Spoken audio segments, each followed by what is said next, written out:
आज हम डिस्कस करने वाले हैं इतिहास शिक्षण के लक्ष्य एवं उद्देश्य के बारे में, यानी कि वर्तमान युग में इतिहास शिक्षण का महत्व किस प्रकार बढ़ता जा रहा है और इतिहास की आधुनिक अवधारणा क्या है, उच्चतर माध्यमिक स्तर पर इतिहास विषय को पढ़ाए जाने की आवश्यकता क्या है और इतिहास विश्व को पाठ्यक्रम में क्यों रखा गया है, इतिहास विषय को पाठ्यक्रम में क्यों रखा गया है और इतिहास द्वारा छात्रों में प्रेम और आदर की भावना का विकास किस सीमा तक संभव है। स्कूल पाठ्यक्रम में इतिहास का क्या महत्व है, इतिहास शिक्षण से आप देश प्रेम की भावना का समावेश कैसे कर सकते हैं। तो ये तमाम चीजें दोस्तों आज हम देखने वाले हैं कि इतिहास के शिक्षण का महत्व क्या है और विद्यालय पाठ्यक्रम में इतिहास का क्या महत्व बनता है। सभी चीजें आज हम बात करने वाले हैं। नमस्कार, जय हिंद। मैं हूं सचिन मंसारे और दोस्तों आप मुझे सुन रहे हैं यूथ सिविल सर्विसेज एकेडमी के ऑडियो चैनल पर और हम ऑडियो सीरीज चला रहे हैं बीएड सेकंड सेमेस्टर में टीचिंग ऑफ हिस्ट्री, यानी कि इतिहास शिक्षण सब्जेक्ट है उनसे संबंधित। तो मोटी मोटी बात कर ली जाए कि इतिहास के शिक्षण का महत्व के बारे में कि दोस्तों क्या होता था कि अंग्रेजी शासन काल, जब अंग्रेज आए हमारे यहाँ 31 दिसंबर सन 1599 को भारत में अंग्रेज आ गए थे, तो अंग्रेजी शासन काल में भारतीय जीवन में इतिहास का कोई व्यवहारिक महत्व उस समय नहीं था, क्योंकि उस समय प्रत्येक स्तर पर भारतीय इतिहास के साथ में इंग्लैंड का इतिहास भी पढ़ाया जाता था। जैसे भारत का हम इतिहास पढ़ रहे हैं तो उसके साथ में इंग्लैंड का जबरदस्ती इतिहास हमको थोपा जाता था। और उस समय क्या था, क्यों पढ़ाया जाता था? क्योंकि उस समय अंग्रेजों का शासन था हमारे यहाँ। किंतु आज की बदलती हुई परिस्थिति ने इतिहास के महत्व को और भी क्या कर दिया है, बढ़ा दिया है। इतिहास के महत्व को विभिन्न परिप्रेक्ष्य में हम समझ सकते हैं। जैसे इतिहास क्यों पढ़ना आवश्यक है, तो दोस्तों जीवन में सहायक है। सबसे पहला पॉइंट ये रहेगा, 5-6 पॉइंट में हम इसको खत्म करने का प्रयास करेंगे कि जीवन में सहायक इतिहास शिक्षण का महत्व है। तो जीवन में सहायक इतिहास पढ़ना क्यों आवश्यक है, क्योंकि ये जीवन में सहायक होता है। इतिहास दोस्तों सामाजिक वातावरण पर क्या करता है, प्रकाश डालता है। इतिहास के अध्ययन से ही हम वर्तमान को समझ सकते हैं और भविष्य के बारे में निर्णय कर सकते हैं, सामाजिक समस्याओं को हल कर सकते हैं। इस प्रकार इतिहास का शिक्षण मानव जीवन के लिए लाभप्रद सिद्ध होता है। क्यों? क्योंकि जो पिछला इतिहास है उसको हम समझते हैं, इससे हमारा सामाजिक वातावरण समझते हैं, हमारे रीति रिवाज, हम पुरानी चीजों के बारे में, तो इससे क्या होता है कि हमारे जीवन में सहायक होता है। आगे बात करें सेकंड, यानी कि ज्ञान वृद्धि का साधन, तो इतिहास का जो अध्ययन है उसके द्वारा छात्र क्या कर सकते हैं कि विभिन्न राष्ट्रों, पूरे विश्व का, समाज का, संस्कृति किस प्रकार थी हमारे यहाँ पर और परंपरा किस प्रकार थी, संस्थाओं का ज्ञान प्राप्त करता है। इससे छात्र के ज्ञान में क्या होगी, वृद्धि होगी। मानसिक परिपक्वता तीसरा पॉइंट है कि इतिहास के शिक्षण का महत्व में मानसिक परिपक्वता। तो दोस्तों ऐतिहासिक तथ्यों को याद करने से छात्र की क्या होगी, याददाश्त शक्ति यानी स्मरण शक्ति बढ़ेगी और उनमें विकास होगा। और विभिन्न संस्कृतियों और सभ्यताओं के अध्ययन से कल्पना शक्ति का भी क्या होगा, विकास होगा।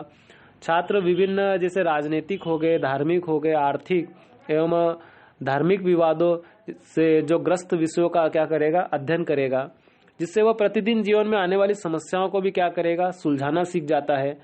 और छात्रों की जो होती है उसमें भी मानसिक परिपक्वता क्या होती है, इनसे बढ़ती है। नेक्स्ट है खुशहाल जीवन। तो इतिहास का अध्ययन छात्र को इस योग्य बनाता है कि वह अपनी समसामयिक समस्याओं को भली प्रकार समझ सके। इन समस्याओं का समाधान करके ही छात्र अपने भावी जीवन को खुशहाल बना सकता है। मतलब खुशहाल जीवन क्यों होगा इतिहास पढ़ने से? दोस्तों रीजन ये है कि छात्र क्या करेंगे, प्राचीन इतिहास को पढ़ेंगे कि किस प्रकार से हमारे यहाँ राजा महाराजा रहते थे, कैसे उनका जीवन सही से व्यतीत होता था, है ना। जैसे भगवान बुद्ध को ही पढ़ लिया उन्होंने, तो उनका जीवन क्या होगा, खुशहाल जीवन होगा। वो किसी मालूम पड़ जाएगा कि भगवान बुद्ध कैसे रहे, उनका जीवन कैसा रहा, उन्होंने क्या सिद्धांत दिए, कौन से शील दिए, क्या काम करना चाहिए, क्या नहीं करना चाहिए, ये सब। अगला है उससे अपन क्या कर सकते हैं, खुश रह सकते हैं। अगला 5वां पॉइंट है व्यापक दृष्टिकोण का विकास। नाम से स्पष्ट है कि बच्चा क्या करेगा, उसका दृष्टिकोण, उसकी अप्रोच जो है वो बहुत अधिक हो जाएगी। मतलब कि वो थोड़ा देखेगा, दृष्टिकोण उसका बदल जाएगा देखने से, किसी भी चीज को देखेगा इतिहास शिक्षण के द्वारा छात्र में भावात्मक और राष्ट्रीय एकता का क्या विकास किया जा सकता है। इसके अध्ययन से छात्रों को यह ज्ञान हो जाता है कि विभिन्न जातियों और समुदाय के पारस्परिक सहयोग से ही देश की क्या होगी, उन्नति होगी। उसका दृष्टिकोण चेंज हो जाएगा देखने का। वर्तमान परिस्थिति की यह मांग है कि छात्रों के व्यापक दृष्टिकोण का विकास किया जाए। इस संदर्भ में जिन विभिन्न जातियों के लोगों ने राष्ट्रीय संस्कृति और सभ्यता के विकास में योगदान दिया है, उन्हें बराबर सम्मान दिया जाना चाहिए। नेक्स्ट और लास्ट है व्यवहारिक जीवन में उपयोगिता। वर्तमान में हमारे सामने प्रमुख जो है बहुत सारी समस्या है, जैसे जीविका निर्वाह की है। इतिहास का अध्ययन इस समस्या का समाधान प्रस्तुत करता है। इतिहास के अध्ययन के बाद में अध्यापन कार्य सुगमता पूर्वक किया जा सकता है। इसके अतिरिक्त सरकारी नौकरी में प्रशासकीय कार्यों के लिए पत्रकारिता एवं विदेश विभाग में कार्य करने के लिए इतिहास का ज्ञान होना आवश्यक है। वास्तव में किसी भी क्षेत्र में व्यक्ति तभी ईमानदारी और मेहनत से काम कर सकता है जब उसने अपने देश का इतिहास उसको मालूम होगा। आईएएस भी बनेंगे तो दोस्तों आपको इतिहास ही पढ़ना पड़ेगा। सभी इससे बात करें तो इतिहास का शिक्षण में महत्व स्पष्ट हो जाता है, लेकिन अधिकांश इसके महत्व से इसलिए अपरिचित है क्योंकि इतिहास के शिक्षण के उद्देश्य और मूल्यों को वे एक ही समझते हैं। इस भ्रम को दूर करने के लिए यह समझना आवश्यक है कि उद्देश्य एक चेतन लक्ष्य है। किसी कार्य को प्रारंभ करने से पूर्व एवं कार्य करते समय लक्ष्य को सामने रखते हैं। लक्ष्य को सम्मुख रखते हुए कार्य करने में जो फल प्राप्त होता है वह मूल्य है। व्यवहारिक रूप में यह भी संभव है कि हम अपने सामने एक लक्ष्य रखें परंतु उसमें हमें कई अनुभवों की प्राप्ति हो। नेक्स्ट है विद्यालय पाठ्यक्रम में इतिहास का महत्व। विद्यालय में हमें पाठ्यक्रम में मतलब इतिहास क्यों पढ़ाया जाता है उस बारे में हम बात करने वाले हैं। तो सबसे पहला, मानसिक शक्तियों के विकास में सहायक। इतिहास का अध्ययन अन्य विषयों की भांति मानसिक शक्तियों के समुचित विकास में क्या करता है, सहायता प्रदान करता है। ऐतिहासिक घटनाओं के अध्ययन से कल्पना शक्ति का क्या होता है, विकास होता है और स्मरण शक्ति विकसित होती है। इतिहास का अध्ययन जब क्रमबद्ध रूप से होता है तो वह वैज्ञानिक हो जाता है, जिससे छात्र की तर्क और चिंतन शक्ति का विकास भी समुचित ढंग से होता है। जिसे मानसिक शक्तियों का विकास करने में सहायक होती, मतलब जब वो पढ़ता है, इतिहास के बारे में जानता है तो उसकी कल्पना शक्ति का क्या होता है, विकास होता है। उसके साथ में उसकी याददाश्त भी बढ़ती है। लेकिन जब इतिहास को क्या करेगा, वो क्रमबद्ध रूप से, कि सबसे पहले जैसे हड़प्पा 2350 ईसा पूर्व से लगाकर 1750 ईसा पूर्व, इसके बाद मगध राज्य, हर्यक वंश, शिशुनाग वंश, सब ऐसे क्रमबद्ध पड़ेगा तो वो क्या हो जाएगा, वैज्ञानिक हो जाएगा, क्योंकि वो तर्क लगाएगा, चिंतन शक्ति का भी विकास होगा, समुचित ढंग से होगा, है ना। नेक्स्ट, देश प्रेम की भावना का जागृत होना। जब भी हम इतिहास पढ़ेंगे तो हमारे अंदर क्या होगा, देश प्रेम की भावना का विकास होगा। क्यों होगा, जागृत होगी, क्योंकि हम हमारे देश का इतिहास पढ़ेंगे। जब छात्र अपने देश की गौरवपूर्ण घटनाओं और व्यक्तियों के विषय में पढ़ते हैं तो उनके हृदय में अपने देश के प्रति और पूर्वजों के प्रति सम्मान की भावना जागृत हो जाती है। इतिहास के अध्ययन से उन्हें ज्ञात होता है कि उनके पूर्वजों ने किस प्रकार मातृभूमि की सेवा की है, तो वे वैसा ही करने के लिए प्रेरित हो जाते हैं। जैसे सरदार भगत सिंह, राजगुरु, इनके बारे में, बाल गंगाधर जी तिलक, इनके बारे में, खुदीराम बोस, इनके बारे में देश प्रेम की जब भावना उनमें अपने आप क्या हो जाएगी, जागृत हो जाएगी। फिर इतिहास को क्यों पढ़ना चाहिए दोस्तों, तो इसका महत्व इसलिए है कि विद्यालय पाठ्यक्रम में, क्योंकि वर्तमान को समझने में सहायक है। इतिहास राष्ट्र की अतीतकालीन घटनाओं पर प्रकाश डालता है, यानी कि जो पिछली पुरानी चीजें बीत चुकी है उन पर क्या करता है, प्रकाश डालता है। और बिना अतीत में ठीक प्रकार से समझे हम वर्तमान को नहीं समझ सकते। इस प्रकार इतिहास वर्तमान को समझने में क्या होता है, सहायक होता है।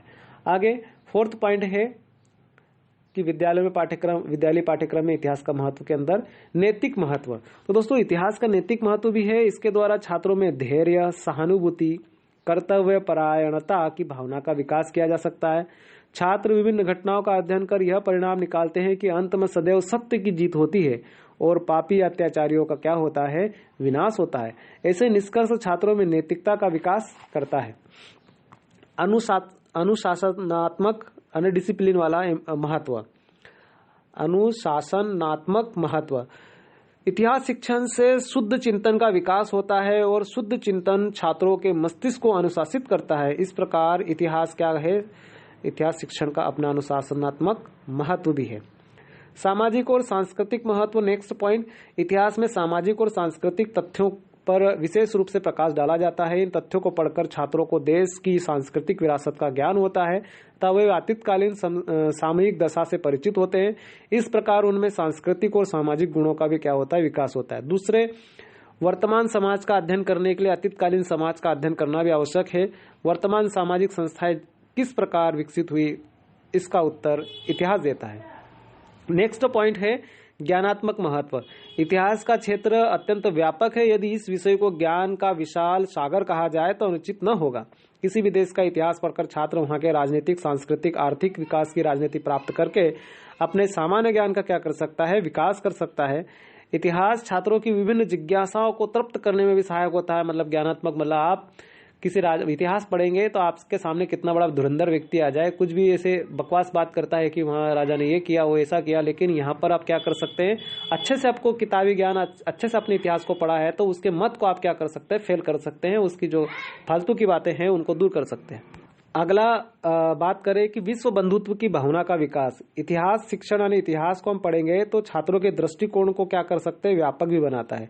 इस विषय का अध्ययन करके छात्रों को ज्ञात होता है कि विश्व के किसी भी भाग में घटित होने वाली कोई भी घटना प्रत्येक राष्ट्र को प्रभावित करती है। दूसरे, इतिहास यह भी बताता है कि कोई राष्ट्र अन्य राष्ट्रों की सहायता के बिना प्रगति नहीं कर सकता है। तो उम्मीद करता हूं दोस्तों आपको समझ में आया होगा। मिलते हैं नए लेक्चर के साथ, जब तक के लिए जय हिंद।